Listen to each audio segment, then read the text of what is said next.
Eto na. Dear Sir Stanley and Doc Rica and Team Feelings. Hello po sa inyo.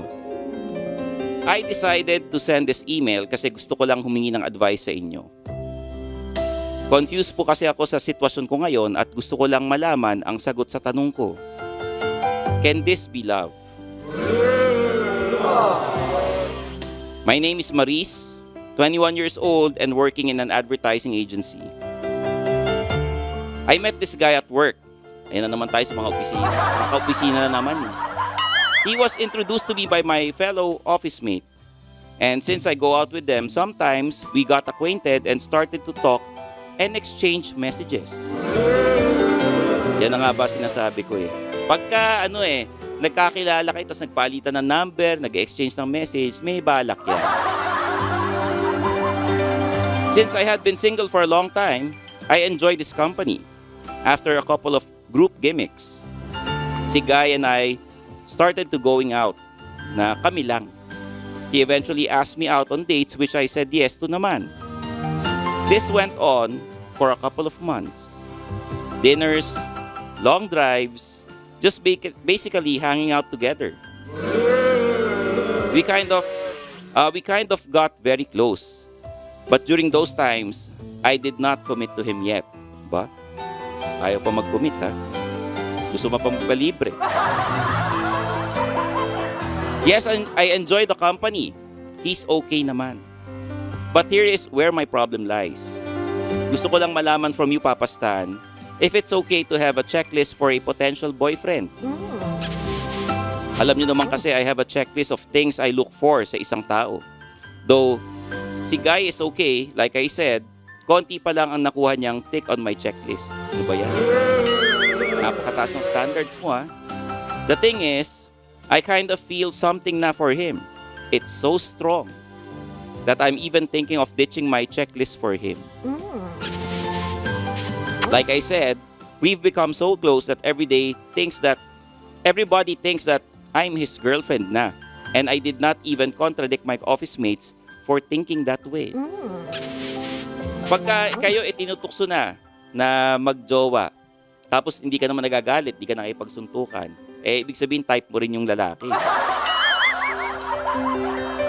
One time, he asked me if he can meet my parents na. Ito yung problema na nakikita ko. You see, I don't want to disappoint my parents din naman. Si Guy kasi, feeling ko, hindi papasa kila mom and dad. His school and course are not on my checklist. Ano ba yan? The way he talks too, parang laking kalye. My parents kasi want someone prim and proper. Also, the way he texts, like, here na me, where na you? Nung una, medyo na turn off talaga ako. Parang Jejebon, my God. Marisa, parang Jejebon, my God ka pa.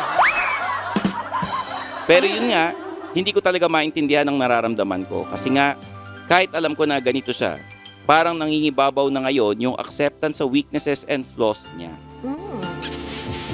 After all, he accepts mine din naman. I'm just confused as to which path to take. May point ba ako to have standards? Are my standards silly? Should I lower my standards for him? I really want to take our relationship to the next level. Alam ko na may problema talaga sa akin based na rin sa mga senior ko. I hope masagot niyo po ang mga questions ko. Thank you for reading my letter. I hope to hear from you. Nagmamahal na ka-feeling, Maris.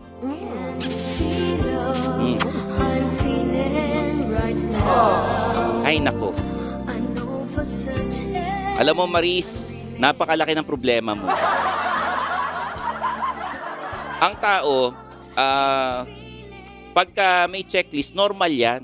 Na gusto mo yung mabait, pogi, mayaman, or maganda man yan, di ba? Kahit ano pa nasa checklist mo. Pag ikaw tinamaan ng pana ni Cupido, mabubura lahat yan. Di ba? Pag na-inlove kayo, tandaan niyo yan. Naku Maris, yung standards mo na yan na naintindihan ko yung mga parents mo gusto ng matinong tao or yung prim and proper. Naintindihan ko yan kasi standard siya ng mga magulang mo. Pero At malamang pinalaki ka na gano'n na o maghahanap ka ng ganitong klaseng lalaki or ganitong klaseng babae, no? Pero sana wag naman masyadong mataas yung standards na to the point na parang nagiging matapobre ka na. Okay? Wala yan sa eskwelahan kung saan ka nag-graduate o kung saan ka nag-aral. Nasa pagkatao mo yan. Ikaw ba mabuting tao, 'di ba? Ikaw ba sumusunod sa batas? O, gentleman ka ba? Nirerespeto mo ba yung mga kababaihan, yung mga kalalakihan o yung mga taong nakapaligid sa iyo, 'di ba? Magkaiba yung mabait sa mabuti. Tandaan mo, Maris, maraming tao diyan, hindi ko nilalahat. Yung mga iba nag-aral sa kung saang eskwelahan, hindi siya aware na dito nami mag-text. Hindi siya jeje mag-text pero ubod naman ang sama ng ugali. So nasa sa tao pa rin yan, Maris.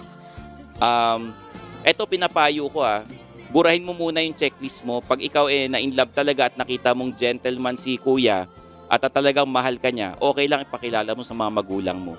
Pag nakilala mo siya ng mas lubusan at naging okay talaga kayo, magkasundo kayo, wala namang problema, di go mo na, di ba? Anong problema dyan? Ngayon, kung nakita nyo na masama pala ugali, hindi mo kasundo, tsaka ka magsabi na, oy, friends muna tayo ha.